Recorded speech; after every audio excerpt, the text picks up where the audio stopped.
السلام عليكم ورحمة الله وبركاته. kusoo dhawaada channelkeena Karaama Channel oo aad uga barateen muuqaalo kala duwan oo xiiso leh.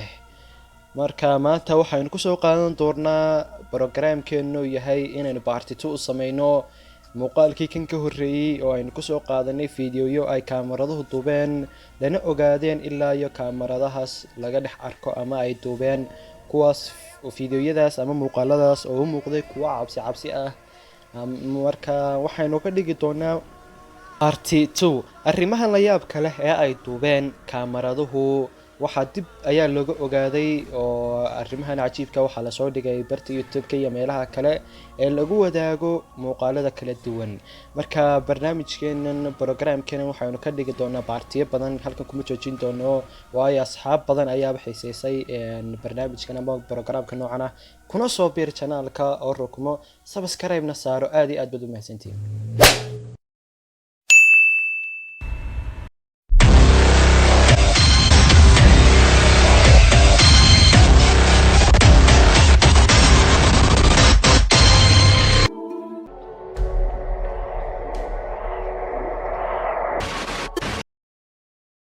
videogan waxaa la soo dhigay barta YouTube-ka waxaana la soo geliyay sanadii 2020 bishii February. videogan waaba u dhawaa nin ama wiil ayaa soo baxay waqti habeenimo ah isagoo beer doonaya inuu kusoo nasto ama kusoo jimicsado arrin naxdin leh ayaana uu kala kulmay. balina mariya arrintaas waxa ay tahay aynu soo cadaynay. Watch how this ghost is working out. You can see this, it's moving by itself, just like somebody's sitting there. Man, this is scary. tiro gaar ah ma inaad u fiirsid uma baahna si aad u wada jeedaanba. videogan waxaa lagu duubay dalka America ama Mareykanka. videogan uma uusan awoodin wiilku ama ninku inuu u dhawaado waayo cabsi badan ayaa haysay. deg ayuu noogu noqday xaafadii waxaana lagu fasiray inuu jin dhaqdhaqaajinayo dadkan lagu jimicsado waayo kaligiis ma dhaqdhaqaajin karo lamana odhan karo dabayl ayaa saan oo dhan u dhaqdhaqaajinaysa sababtoo ah saan dabaysh wax uma dhaqaajiso waana la yaab. You can see this.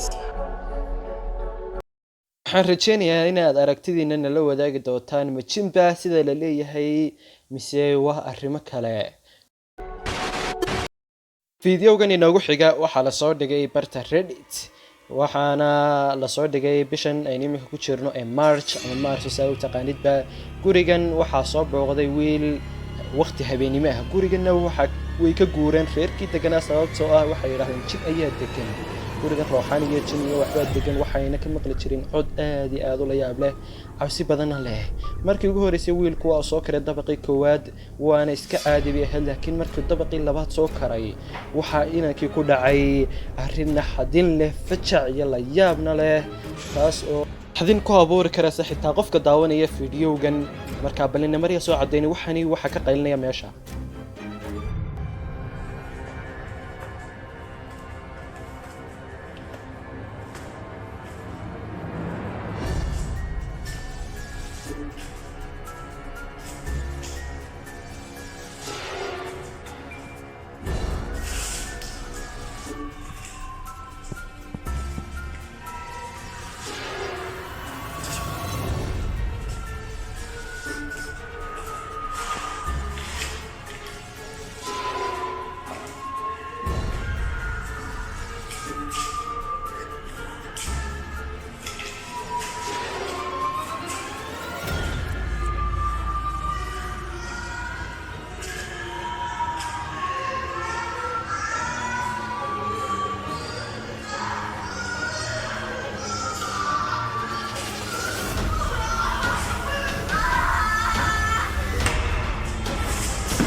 markii uu koray dabaqa labaad wuxuu maqlay qaylo aad u dheer. qayladaasina waxay u ekeed ama aniga ilaa agtayba qaylo dumar oo aad u dhiban ama gabadh aad u qaylinaysa oo aad loo cadaabayo.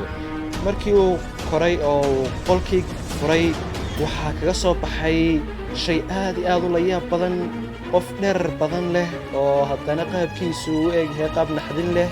haddii aad u fiirsatay inankiina ama wiilkiina degdeg ayuu uga soo booday, isaga ayaaba naftiisa la baqayba, waana arrin la yaab leh.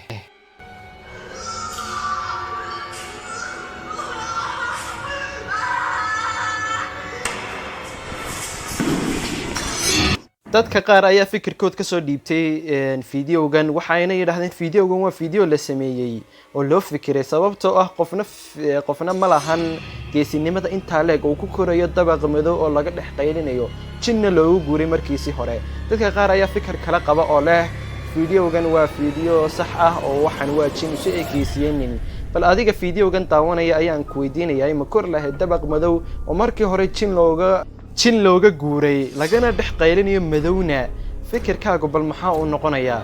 haddaba wayna ku gudbaynaa ee commentiga ku reeb. fiidiyowga noogu xigana waa kan.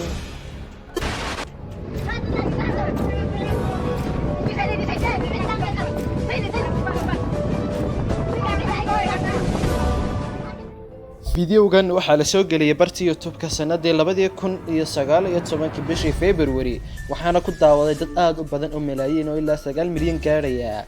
waxaana uu ahaa fiidiyowgan kalluumaysato ah oo ku dhex arkay badda dhexdeeda 2 deero ah oo ku dhex jira badda.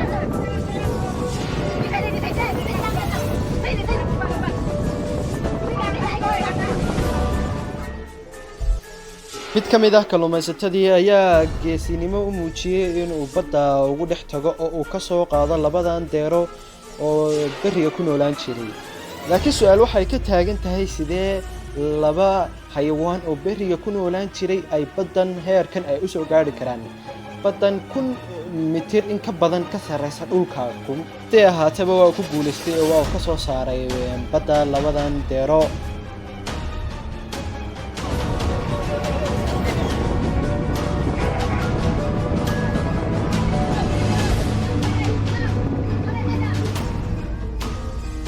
warrama fikirkiina fiidiyowgan aad hadda daawateen, wax macquul ah ma tahay in 2 xayawaan ee beriga ahi ay heerkan soo gaadhaan?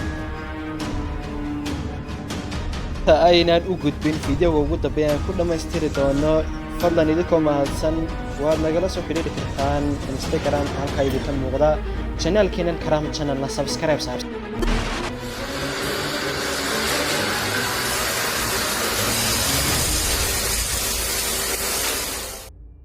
waxaa la soo dhigay ama muuqaalkan sanadan imika jirno bishiisa 2 ee February, waxaana soo dhigay geerish nin gaadh ka hayay waqti habeennimaha ama xilli dambe. marka waxa uu maqlay codad cabsi leh, la yaabna leh oo ashyaa dhaqdhaqaaqaysa ah. kadib waxba waa u waayay, kadibna waxa uu ku noqday kaamarada qarsooneyd, waxaana uu arkay arrin aad iyo aad u la yaab badan. ashyaa taale ama shay yaalay geerashka dhexdiisa oo iska dhaqdhaqaaqaya isaga oo aanay cid u dhow aani jirin ama cid taabatay. waxaana ay noqotay fiidiyowgan aad idinka arkaysaan shaygan iska dhaqdhaqaaqaya aanay cidna aysan u dhoweyn.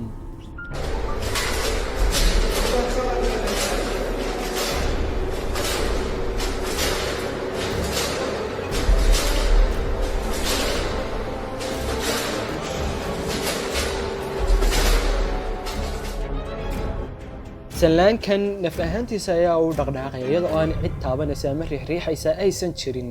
sida aad u jeedaanba haddii aad u fiirsatid waa step by step ama si tartiib ah ama jiha keliya taa ayaa ka dhaqdhaqaaqaya.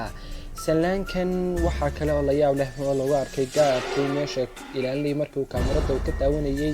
muraayadii kaamarada waxaa isku qariyay hadhkaas oo muuqda jin. arrintanna waa uu ku adkaysanayay.